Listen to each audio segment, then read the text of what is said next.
তো বন্ধুরা, আজকে আমি পৌঁছে গিয়েছিলাম এটা হলদিয়ায়, এটা আকাশ খোলা বলে একটা রিসর্টে। তো ফাইনালি রিসর্টে ঢোকার পরে যা অপূর্ব সুন্দর পরিবেশ তোমাদের মুগ্ধ করে দেবে। ওই কলকাতায় জ্যাম, পলিউশন সব কিছু থেকে বাঁচার জন্যে অন্তত 1 থেকে 2 দিনের ছুটি আরামসে তোমরা এখানে এসে কাটাতে পারো। তো ফাইনালি একটা নদী আছে, হলদে নদীর পাশেই হালকা হালকা গরম গরম তুমি সন্ধেবেলায় চায় চুমুক দিয়ে তোমরা পরিবেশটাকে দেখতে পারো, উপভোগ করতে পারো।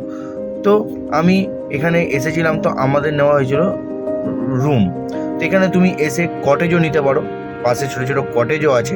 তো কটেজও নিতে পারো, সুইমিং পুল আছে, তো সুইমিং পুলে তোমরা চানও করতে পারো, কিন্তু এখানে টাইম অনুযায়ী। আর এখানে সব থেকে বড় কথা হচ্ছে বন্ধুরা, এখানে সুন্দর সুন্দর গাছে ফুল অসাধারণ হয়ে আছে, কিন্তু এখানে কোনো ফুল ছেঁড়া যাবে না। আর এখানে চলছে এখন বাঙালির সবচেয়ে বড় ইলিশ উৎসব। তো দেখো চারিদিকটা হচ্ছে তোমাদের পরিবেশটা সবুজে সবুজ। আর এখানে একটা হালকা হালকা দোলনা আছে, তোমরা একটু দোলনায় বসে হাওয়াও খেয়ে নিতে পারো। আর আমাদের এখন লাঞ্চ চলে এসেছে। লাঞ্চে দেখো ইলিশ মাছ থেকে শুরু করে প্রত্যেকটা জিনিস আছে। তো ইলিশ মাছের তো উৎসব। তো চলো, ভিডিওটা ভালো লাগে তাহলে একটা লাইক, একটা শেয়ার। টাটা। নেক্সট ভিডিওতে তোমাদের সাথে খুব তাড়াতাড়ি দেখা হচ্ছে। আজকের মতন টাটা।